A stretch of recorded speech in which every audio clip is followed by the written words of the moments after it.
श्री हरिदास जी द्वारा विरचित ग्रंथ का हम विचार कर रहे थे, जहाँ द्वारकेश जी विरचित जो ब्रजभाषा पद है उसके आधार पर पुष्टिमार्गीय सिद्धांतों का निरूपण आपने किया। जहाँ कल हमने कृष्ण नाम का स्फुरण जो है उसे श्री हरिदास जी ने सिद्धांत के रूप में बताया, और उसके बाद ठाकुर जी की जो कोई भी इच्छा है उसके प्रति स्वीकृति का भाव पुष्टिमार्गीय जीव के हृदय में निरंतर होना चाहिए, ऐसा सिद्धांत आपने बताया। अब जो 10वां मर्म है वो यहाँ श्री हरिदास जी बता रहे हैं। कृति वचन विश्वास मत मन चित्त आने। अब ये 10वां सिद्धांत यहाँ बताया जा रहा है कि कृति के द्वारा, वचन के द्वारा विश्वास जो है वो हमारे मन में, हमारे चित्त में होना चाहिए भगवान के ऊपर। भगवदीय जान सत्संग को अनुसरे, ना देखे दोष अरु सत्य भाखे। पुष्टिपथ मर्म दश धर्म यह विद कहे, सदा चित्त में श्री द्वारकेश राखे। यहाँ ये पद संपन्न होता है जहाँ श्री द्वारकेश जी आज्ञा करते हैं कि भगवदीय जानकर हमें सत्संग धर्म का अनुसरण करना चाहिए, किसी अन्य के दोष को हमें नहीं देखना, सत्य ही बोलना।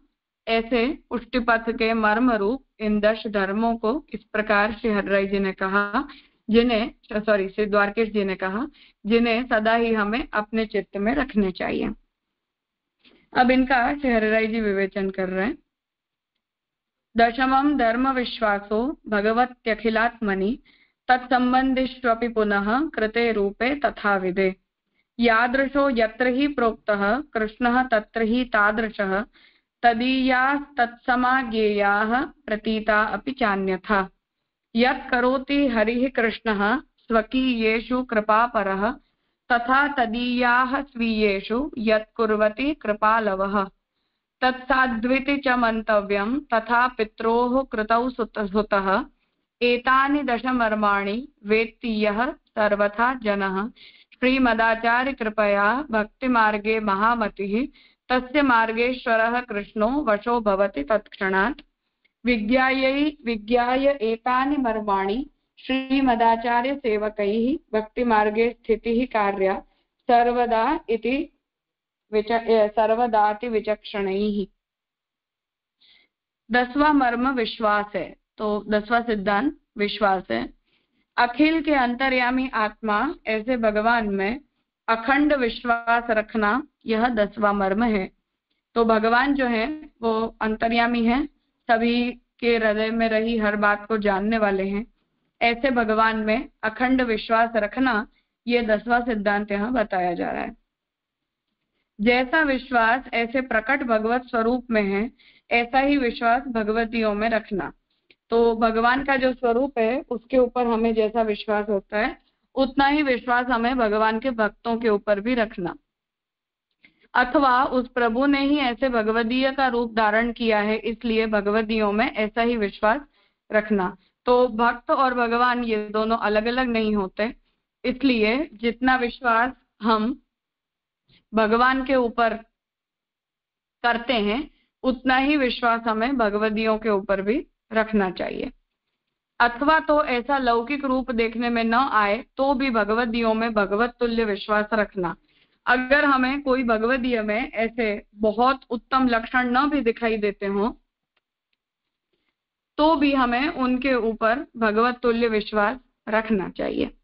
जिस स्थल में जैसे कृष्ण कहे हैं उस स्थल में वैसे ही भगवदीय हैं, अथवा तो जिस स्थल में जैसे भक्त कहे हैं उस स्थल में श्री कृष्ण ही वैसे बनते हैं, ऐसा समझना। तो जहां भगवान का निरूपण हमें मिलता है वहां हमें उसे भक्त का निरूपण जानना चाहिए, और जहां जहां हमें भक्त का निरूपण मिलता है वहां वहां सभी भक्तों के अंदर उस प्रकार के धर्म या उस प्रकार के जो गुण हैं वो भगवान के द्वारा ही उनके अंदर आते हैं, अर्थात भगवान ही उनमें उन गुणों को प्रकट करते हैं, ऐसा भाव हमें वहां रखना चाहिए। भगवदीय यदि अलग तरीके से दिखाई देते हो तो भी वे भगवदीय होने की वजह से भगवत सदृश हैं, ऐसा जानना। तो भक्त और भगवान स्वरूपतः तो भिन्न दिखते हैं, फिर भी उनमें हमें भगवत भाव रखना चाहिए। किसी भक्त में भक्त के जो लक्षण होने चाहिए उन्हें हम न देख पाए और अन्य कुछ विपरीत लक्षण देखने में आए, तो भी उनको स्वामी का संबंध हुआ है, इस वजह से उनको स्वरूपात्मक ही समझना। तो यहाँ ऐसा तात्पर्य नहीं है कि सभी के गुण दोषों को हम ध्यान में न लें या उनके अंदर हम दोष देखें ही ना, ऐसा तात्पर्य नहीं है, परंतु उनके अंदर हमें उत्तमता का भाव निरंतर रखना चाहिए, ऐसा कहने में महाप्रभु जी का यहाँ तात्पर्य है, श्री हरिराय जी का तात्पर्य है। अर्थात जो भी भक्त हैं उनके अंदर इस प्रकार की उत्तमता की भावना हमें निरंतर रखनी चाहिए। तो भगवान ही सबको बनाते हैं, इसीलिए भगवान ने ही उन्हें ऐसा बनाया, ऐसा भाव हमें वहां रखना। कृपा परायण सदानंद नंद नंदन अपने निजजनों के लिए जो कुछ करते हैं अच्छा ही करते हैं, ऐसा मानना। जैसे माता पिता का प्रत्येक कार्य पुत्र के हित के लिए ही होता है और माता पिता का प्रत्येक कार्य अपने ही हित के लिए है, ऐसा मानने का पुत्र का भी धर्म है। ऐसे जीवों का भी यही मानना है कि प्रभु संबंधी महानुभावी भगवदीय जो कुछ करते हैं अच्छा ही करते हैं। अतः सबसे पहले भगवदीयों में विश्वास रखना, उनके दोष न देखना, उनके प्रत्येक कार्य में उत्तमता देखनी।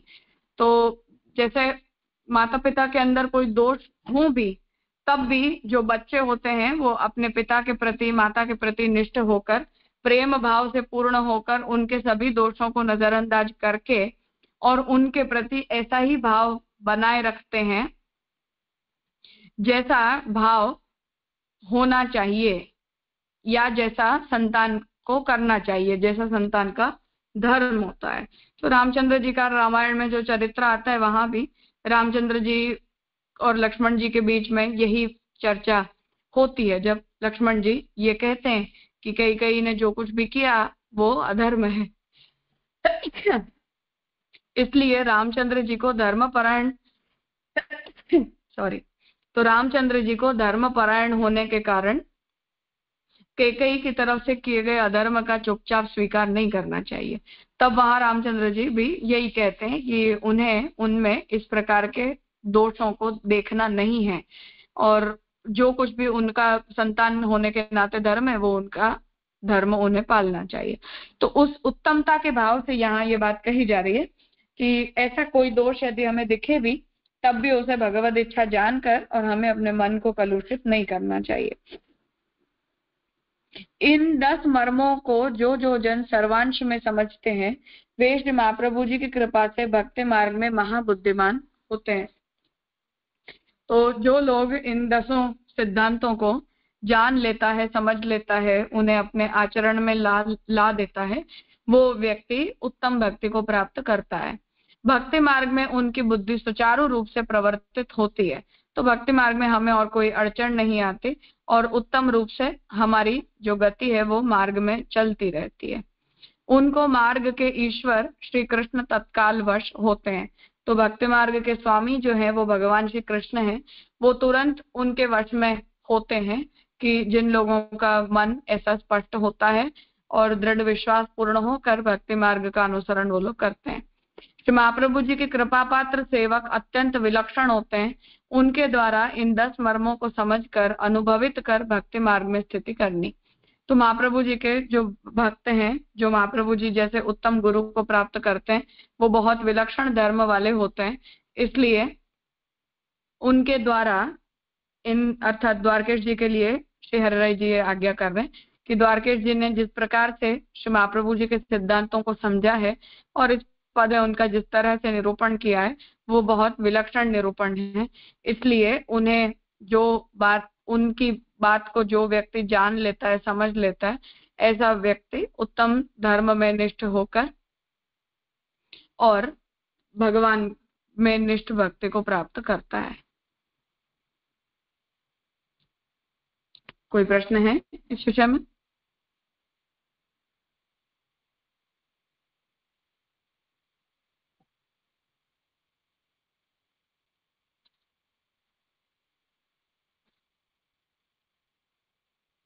हाँ जय श्री राम। हाँ राजा, दंडवत प्रणाम। जो आपने बताया कि दोष देख के उत्तमता का भाव रखे, तो वो बैलेंसिंग कैसे हो सकता है? अर्थात कि संग हम ना करें उनका, ये बात ठीक है कि हम उनसे दूर रहें, उनका संग ना करें, परंतु ऐसा उसका तात्पर्य नहीं है कि हम उनके प्रति दुर्भाव मन में बनाए रख के और अपने चित्त को व्याकुल बनाएं, कलुषित करें, तो वो हमें नहीं करना चाहिए। उसे भगवत इच्छा जानकर और उनके अंदर जो भी गुण दोष हैं वो भगवत प्रदत्त हैं, किसी प्रयोजन से ही भगवान ने उन्हें ऐसा बनाया है, ऐसा समझ के और उस बात को हमें इग्नोर करना चाहिए। और ऐसा मतलब पर्सनली किसी के प्रति दुर्भाव मन में रख के कुछ भी उत्तमता हासिल नहीं होती है, इसलिए ऐसा नहीं करना, ऐसा तात्पर्य। तो जो उसका तकलीफ होती है तो वो अपना मन कलुषित ना हो, इसीलिए ऐसे भाव रख के कार्य आगे बढ़ना है, ऐसी बात आ गई ना? हाँ हाँ बिल्कुल, क्योंकि जो भी हाँ उनके अंदर गुण दोष है उन्हें बदल पाने की कैपेसिटी तो हमारी है नहीं। ठाकुर जी की जब इच्छा होगी तब वो अपने आप हो जाएगा। इसलिए उनके प्रति ऐसा वैर भाव रख के या उनके प्रति ऐसा दुर्भाव रख के भी हमें कोई लाभ तो होने वाला नहीं है। इसलिए उनमें भी भगवान के ही द्वारा दिए गए ये सब भाव हैं, ये सब गुण हैं, ऐसा सोच के और हमें उस स्थिति को इग्नोर करना चाहिए। हाँ राजा, क्लियर हो गए। दंडवत प्रणाम।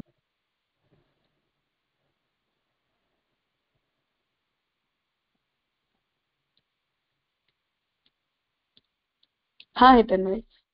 राजा, ये द्वारकेश जी वही है ना जो सर्वोत्तम जी की व्याख्या में पूरे उनको जो भागवत पूरी हाँ भागवत हाँ जी याद वही है वही। वही। हाँ बहुत बढ़िया। हाँ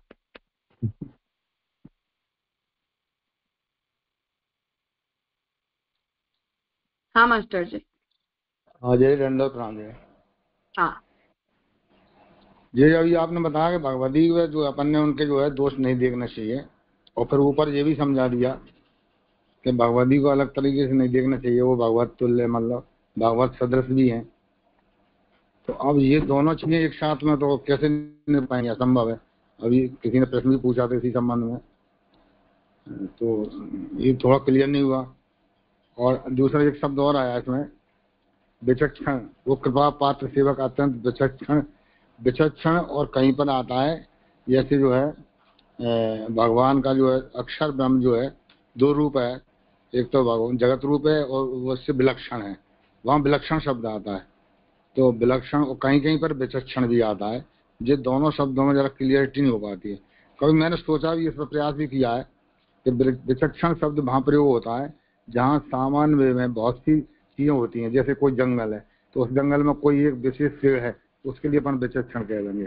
कुछ भगवती है इकट्ठे समूह है, उसमें कोई विशेष अच्छा है, समझने वाला अच्छा समझता है, महापुरुष ग्रंथों को अनुसरण कर रहा है, तो उसको विचक्षण बोल देंगे किसी विशेष समुदाय पर। लेकिन जो संपूर्ण यानी ब्रह्मांड में जो सर्वोच्च है उसके लिए विलक्षण शब्द का उपयोग होता है।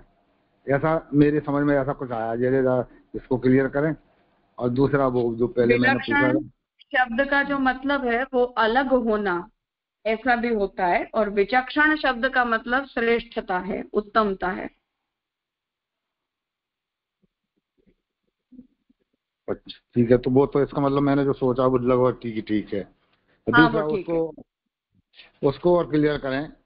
यानी भगवती को अपन देखते हैं तो उसकी कृति देखने में, या कभी अपन जैसे अपन किसी भगवती के संग सत्संग कर रहे होते हैं, उदाहरण के तौर पर तो अपन उसी का उपयोग करते हैं, देखो वो जो गलत कर रहा है, ऐसा नहीं करना चाहिए।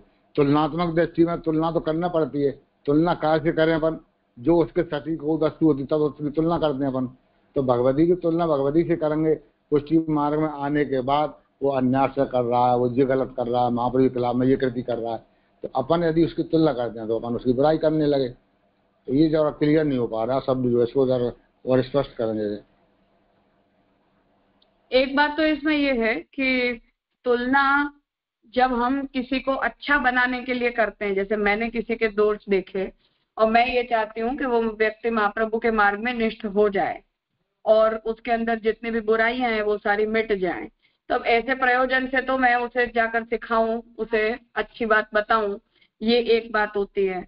और टीका टिप्पणी करना, हंसी मजाक करना, दूसरों के साथ गॉसिप करना, ये एक अलग बात होती है।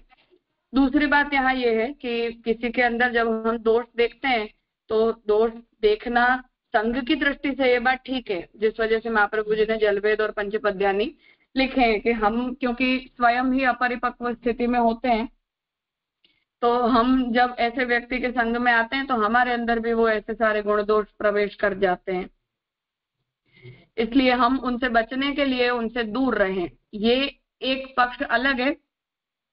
और निरंतर किसी के प्रति मन दुर्भाव को बनाए रखना या किसी की निंदा में परायण होना, ये दूसरी बात है।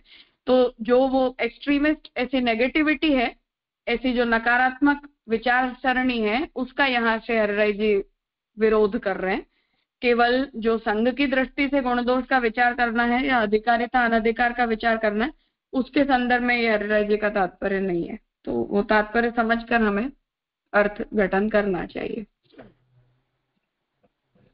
तो इसका मतलब ये है, जैसे अपन मान लो कुछ वैष्णवों के साथ बैठकर सत्संग कर रहे हैं, ग्रंथों का अध्ययन कर रहे हैं, अब जो अपन से दूर दराज हैं, गलत रास्ते पर चल रहे हैं, उनका उदाहरण देकर अपन अपने रास्ते पर, कुछ लोग अपने जो निकट हैं उनको अपने रास्ते पर ला रहे हैं, और दूर दराज हैं जो गलत कर रहे हैं उनका उदाहरण अपन दे रहे हैं। वो पुष्टि मार्ग में वो गलत करेगा, वो उसी का तो उदाहरण देंगे अपन, अन्य मार्ग का उदाहरण तो अपने अनुसार रहेगा ही नहीं। तो अब पुष्टि मार्ग वाला ही गलत कर रहा है लेकिन वो अपने निकट नहीं है, और अपन उसका उदाहरण दे करके अपने निकट वाले को अपन समझा रहे हैं, तब वो बुराई में आएगा, काय में आएगा? नहीं आएगा। पर निरंतर ऐसा ही करते रहना ठीक बात नहीं होती है। एक आध बार हमने ये बात ठीक नहीं है, वो बात ठीक नहीं है ऐसा करके और हमने उसे जाने दिया तो वो ठीक है। दूसरी बात कि व्यक्तिगत निंदा होना और सार्वत्रिक रूप से निंदा होना, ये दोनों भी अलग अलग बातें हैं।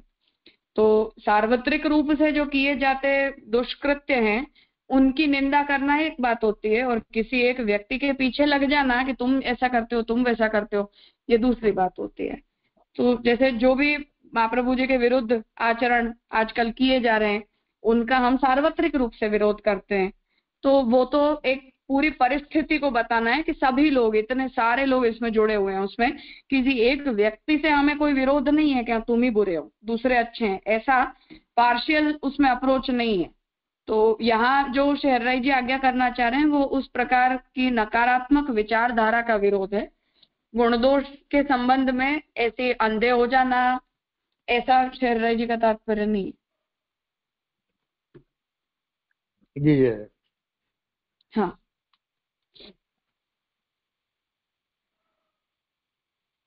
और कुछ है?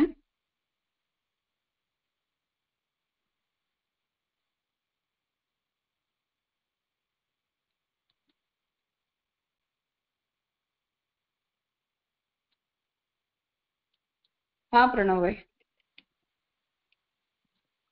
प्रणाम राजा।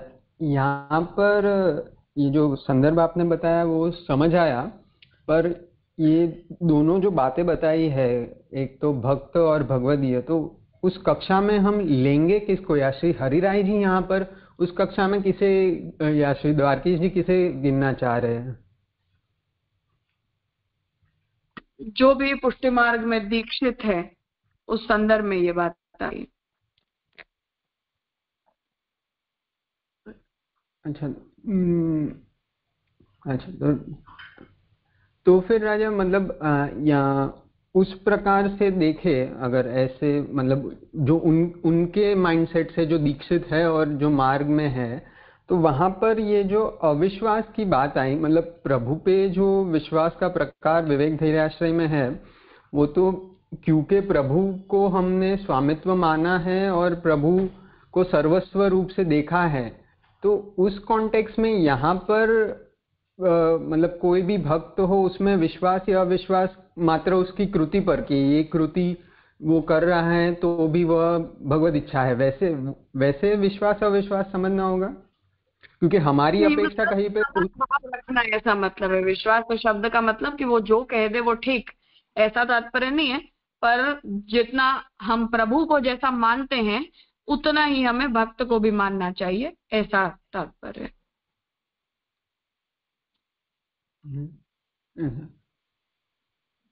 तो बात तो राजा उसकी कृति पर ही रहेगी ना, क्योंकि हमारा संग तो उससे, जैसे मतलब जिस माइंडसेट से हम प्रभु को देख रहे हैं उसके सामने ऐसी मतलब जो हमारे साथ कुछ घटना होने वाली हो, या जो भी जो विवेक धैर्य आश्रय के सभी स्टेप्स है, तो वैसे प्रकार का संबंध हम किसी संगी वैष्णव के साथ तो ऐसा मतलब वो माइंडसेट ही नहीं रहता है कभी। तो वहां पर ये बात तो मात्र उसके व्यवहार या उसकी कृति, या जो अभी भी प्रश्न हो रहा था वो क्या कर रहा है, उस दृष्टांत से ही हमेशा दृष्टिगोचर होगा ना। हाँ, मतलब उसने हमें जो कहा उसके प्रति भी हम विश्वास का भाव रखें, उसके संग में भी हम भगवत संग का भाव रखें, उसके व्यवहारों में भी हम भगवत कृति भगवत गुणों को देखें, ऐसा तात्पर्य, या भगवान की शक्ति भगवान की इंस्पिरेशन देखें वगैरह वगैरह। जी राजा।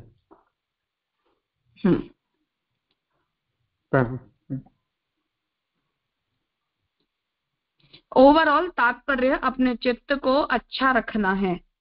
जो बात मैंने कही कि हम जब भी किसी व्यक्ति के प्रति अपना मन खराब करते हैं, निरंतर उसकी बुराइयों को हम देखते रहते हैं, तो अल्टीमेटली हमारे चित्त में उद्वेग होता है, और उससे न तो सामने वाले के गुण में कोई बदलाव आता है और न हमें उससे कुछ भी हासिल होता है। तो उस स्थिति को हम स्वीकार लें, भगवान ने उसे ऐसा बनाया है, भगवान उसकी बुद्धि सुधारेंगे, ऐसा सोचकर उसे छोड़ देने में ही हमारी भलाई है, ऐसा कहने का मतलब है।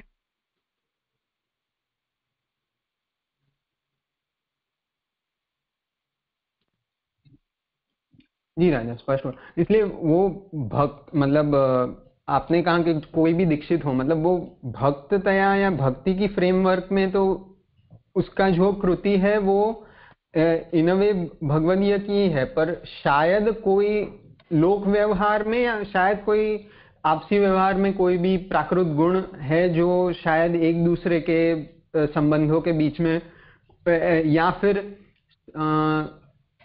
उससे वो भक्ति की कृति अंतर्गत भी शायद उससे कोई सांप्रदायिक व्यवहार या सांप्रदायिक निष्ठा वो नहीं निभा पा रहा है या नहीं निभ रही है, इस कारण से भी हमारे चित्त में वो उद्वेग या दोष नहीं लाना चाहिए। हाँ बिल्कुल। जी राज, प्रणाम। हाँ, तो या तो ठाकुर जी ने उसका समय अभी निश्चित नहीं किया, या वो शायद आसुरी जीव होके मार्ग में आ गया है, कोई आसुरावेश है वगैरह वगैरह। वो सारे सिनेरियोज हमें सोच के और उसके प्रति अपने मन में दुर्भाव नहीं लाना चाहिए।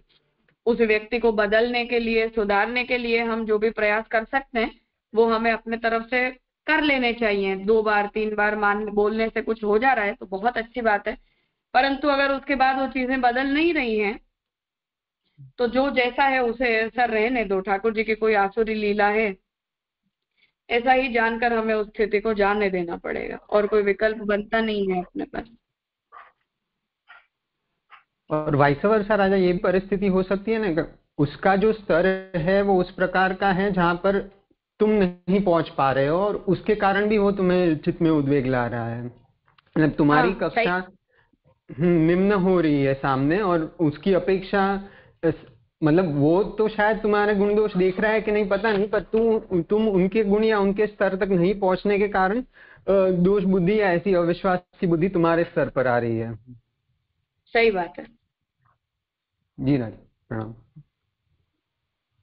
कोई ना राजा, जो महाप्रभु जी भी हमें आज्ञा कर रहे, अधूरे भी पकड़ सेवा तथा चित्तम न दुष्यति।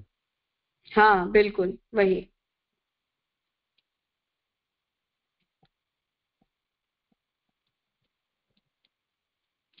ठीक है, तो ये ग्रंथ यहाँ संपन्न होता है। आगे का जो ग्रंथ है वो सेवाफल सत्र के बाद अगले वीक से हम प्रारंभ करेंगे, सोमवार को, अगले सोमवार को। जो लोग आ रहे हैं वो सेवाफल सत्र में सब लोग मिलिए, और जो नहीं आ रहे हैं ऑनलाइन सुनेंगे, तो सेवाफल को पढ़ें और फिर हम नेक्स्ट सेशन में अगले सोमवार से आगे के ग्रंथ का अध्ययन प्रारंभ करेंगे। आज यहाँ लालू भट्ट की टीका ले रहे हैं ना जे? हाँ, पहले पुरुषोत्तम जी सोची थी, पर अब लालू भट्ट जी का ही करेंगे। जी राजा, हाँ, प्रणाम। ठीक। लालू